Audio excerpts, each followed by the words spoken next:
सबसे पहले छोटी सी डेफिनेशन है एक्सीकेशंस। बच्चे एक्सीकेशन एक प्रोसेस है जिसमें आपने क्या करना होता है, वाटर ऑफ क्रिस्टलाइजेशन को रिमूव करना होता है किसी भी क्रिस्टलाइन सॉल्ट से। मैं आपसे क्या कह रही हूँ कि आपके पास कोई भी क्रिस्टलाइन सॉल्ट है,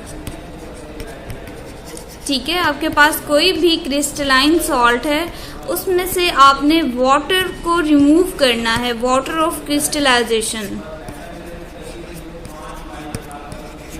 बच्चे इसको वाटर ऑफ क्रिस्टलाइजेशन क्यों कहते हैं, क्योंकि इसमें से क्रिस्टल्स में से वाटर को रिमूव करना होता है, ठीक है। अब देखें आप क्या कह रहे हैं, वो कि आपके पास सॉल्ट, कोई भी सॉल्ट है, क्रिस्टलाइन सॉल्ट है, क्रिस्टल्स मौजूद हैं आपके पास सॉल्ट के, उसमें से जो वाटर है उसको आपने रिमूव करना है। तो जो वाटर रिमूविंग का प्रोसेस है क्रिस्टलाइन सॉल्ट में से, उसको हम एक्सीकेशन का नेम देते हैं। अदरवाइज हम यूं भी कह सकते हैं कि जो क्रिस्टलाइन सॉल्ट हैं वो हाइड्रस नहीं रहेंगी। एंड हाइड्रस का क्या मतलब है कि हाइड्रस ना रहना, ठीक है, उसमें कोई वाटर मौजूद नहीं रहेगा, तो क्रिस्टलाइन सॉल्ट बिल्कुल ड्राई हो जाएंगी, तो उसमें से जो वाटर है बिल्कुल रिमूव हो जाएगा। इसको एक्सीकेशन का प्रोसेस कहते हैं कि आपके पास कोई भी क्रिस्टलाइन सॉल्ट है उसमें से वाटर रिमूव हो जाए, तो ये एक्सीकेशन है। इसकी एग्जाम्पल देखिए, आप लिख लें कॉपर सल्फेट,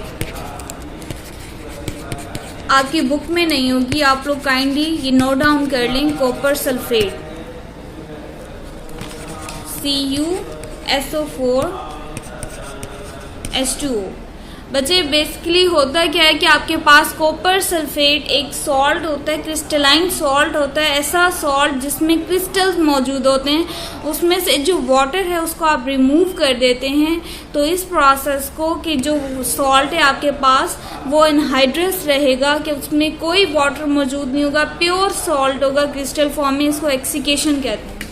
अगर किसी को कोई बात समझ नहीं आई तो आप लोग मुझसे अभी पूछ। फ्यूजन, नेक्स्ट हमारा पॉइंट है फ्यूजन। बच्चे फ्यूजन एक ऐसा प्रोसेस है जिसमें आपने सॉलिड को तब तक हीट करना है जब तक वो मेल्ट नहीं हो जाता, ठीक है। फ्यूजन मैंने क्या बताया आपको कि एक ऐसा प्रोसेस है जिसमें आपके पास कोई भी सॉलिड है, आप उसको हीट करते हैं और आप उसको तब तक हीट करते हैं जब तक वो मेल्ट नहीं हो जाता। तो ये फ्यूजन, ये तो बहुत सारी एग्जांपल्स हैं आपकी डेली लाइफ में। आप कोई भी सॉलिड ले लेते हैं, आप उसको हीट करते हैं, उसके बाद वो मेल्ट हो जाता है। जैसे मैंने आपको यहाँ पर डायग्राम दिखाई कि आपके पास एक सॉलिड है, आप जब उसको हीट प्रोवाइड करेंगे तो क्या होगा कि वो मेल्ट होना, विदाउट प्रोवाइडिंग ऑफ हीट क्या होगा, फ्यूजन का प्रोसेस नहीं होगा। जब तक आप हीट नहीं प्रोवाइड करते तब तक वो मेल्ट नहीं होता।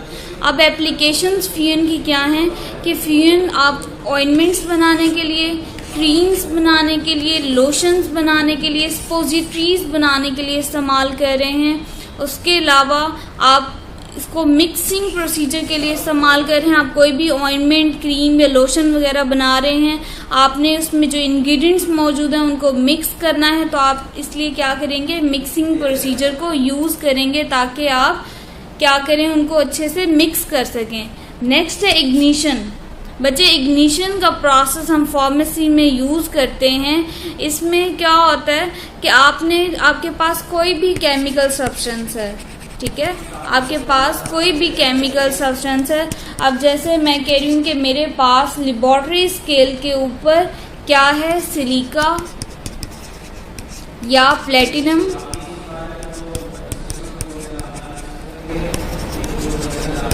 क्रूसिबल, ठीक है, मेरे पास सिलिका या प्लेटिनम एक केमिकल सब्सटेंस है, ठीक है। अब मैं कहती हूँ कि मैं इसको स्ट्रांगली हीट कर रही हूँ, जैसे मैंने यहाँ आपको दिखाया हुआ है सिलिका या प्लेटिनम, उसको मैं क्या कर रही हूँ, हीट प्रोवाइड कर रही हूँ। जब मैं उसको केमिकल सब्सटेंस को हीट प्रोवाइड कर रही हूँ तो जो उसका कार्बन कंटेनिंग पार्ट होगा, ठीक है, कार्बन कंटेनिंग जो पार्ट होगा वो क्या हो जाएगा, बर्न हो जाएगा, वो जल जाएगा। और जो उसका इनऑर्गेनिक रेजिड्यू है, मतलब ऐसा पोर्शन उसका जिसमें कार्बन मौजूद नहीं है, वो ऐश की फॉर्म में, खाक की फॉर्म में क्या हो जाएगा, सेपरेट हो जाएगा।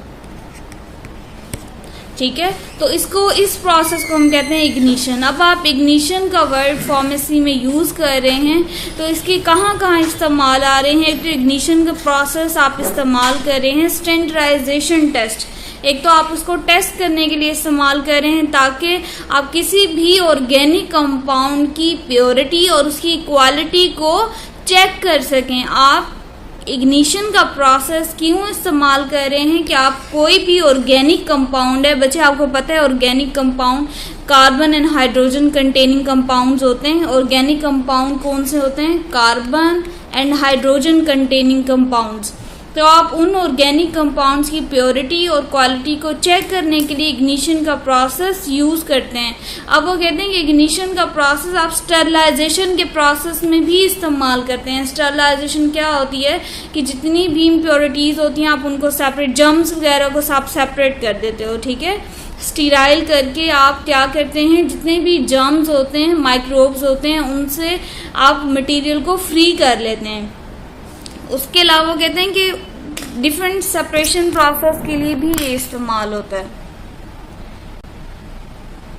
ऑर्गेनिक कंपाउंड्स की सेपरेशन के लिए भी आप ये इस्तेमाल करेंगे। अगर किसी को अब तक कोई बात समझ नहीं आई तो आप लोग मुझसे पूछ सकते हैं। हम इग्निशन प्रोसेस पढ़ रहे हैं। इग्निशन में क्या होता है कि आपके पास कोई भी केमिकल सब्सटेंस होता है, आप क्या करते हैं, उसको जब बर्न करते हैं तो बर्न करने के बाद, जैसे मैंने आपको कहा कि मैंने एग्जांपल ली है सिलिका या प्लैटिनम क्रूसिबल, आपने जब उसको हीट किया तो जो कार्बन पार्ट है वो उसका बर्न होगा और बाकी जो दूसरा उसके रेजिड्यूज हैं वो ऐश की सूरत में आपको मिल जाएंगे। अब हमने अब तक क्या पढ़ा, एक तो हमने एक्सीकेशन का प्रोसेस पढ़ा है जिसमें मैंने आपको क्या बताया कि आपके पास कोई भी सब्सटेंस है, आप कोई भी क्रिस्टलाइन सॉल्ट है, जैसे मैंने कॉपर सल्फेट की एग्जांपल दी है, इसमें से वाटर को रिमूव कर देते हैं, तो ये एक्सीकेशन का प्रोसेस है। दूसरी मैंने आपको पढ़ाया फ्यूजन। फ्यूजन में मैंने आपको बताया कि आपने सॉलिड को हीट करना है जब तक वो मेल्ट नहीं होता। बच्चे जिसका भी स्पीकर ऑन है आप काइंडली बंद कर दें। आपने फ्यूजन के प्रोसेस में सॉलिड को हीट करना है जब तक वो मेल्ट नहीं होता, ठीक है। अब उसके बाद मैंने आपको इग्निशन का प्रोसेस पढ़ाया जिसमें मैंने बताया कि आपके पास कोई भी केमिकल सब्सटेंस है जैसे सिलिका या प्लैटिनम क्रूसिबल, आप उसको हीट करते हैं तो उसका कार्बोनियस पार्ट बर्न हो जाता है, रेजिड्यू आपको सेपरेट आप ले लेते हैं। लेफ्ट ये देखें, ये आप देख सकते हैं डायग्राम, इसमें जो रेजिड्यू है ये बाकी रिमेनिंग है, इसको आप सेपरेट कर लेंगे। उसके बाद नेक्स्ट है लेविगेशन। चलिए अब लेविगेशन पढ़ लेते हैं। बच्चे लेविगेशन का प्रोसेस क्या है कि इसमें आप मिक्सिंग करते हैं। ये देखें, आप यहाँ सबसे पहले डायग्राम देख सकते हैं। लेविगेशन का प्रोसेस ग्राइंडिंग या मिक्सिंग का प्रोसेस है जिसमें आप इनसॉल्युबल सब्सटेंस को पाउडर के अंदर मिक्स करेंगे। देखें आपके पास जब वो मटेरियल इनसॉल्युबल सब्सटेंस या मटेरियल जो है आपके पास वेट होगा, गीला होगा, तो देखिए आप जब पाउडर को इनसॉल्युबल सब्सटेंस के अंदर आप मिक्स कर रहे हैं या ग्राइंड कर रहे हैं, लेविगेट कर रहे हैं, तो ये इस तरह से इसकी प्रॉपर मिक्सिंग होती है पाउडर और इनसॉल्युबल सब्सटेंस की। इसको हम लेविगेशन का प्रोसेस कहते हैं जिसमें आप इनसॉल्युबल सब्सटेंस को पाउडर के अंदर मिक्स कर रहे होते हैं जब वो वेट होता है, गीला होता है। उसके अलावा ये लेविगेशन का प्रोसेस आप फार्मेसी में बहुत जगह इस्तेमाल करें। इसके यूजेस क्या हैं? एक तो ये लीडिंग मेथड है जो कि यूज़ होता है फार्मेसी में डिस्पेंसिंग के पर्पस के लिए। आपके पास बहुत सारी मेडिकेमेंट्स होती हैं, मेडिसिन्स होती हैं जिसमें बेस मौजूद होती है, फैट या वाटर सॉल्युबल बेस मौजूद होती है।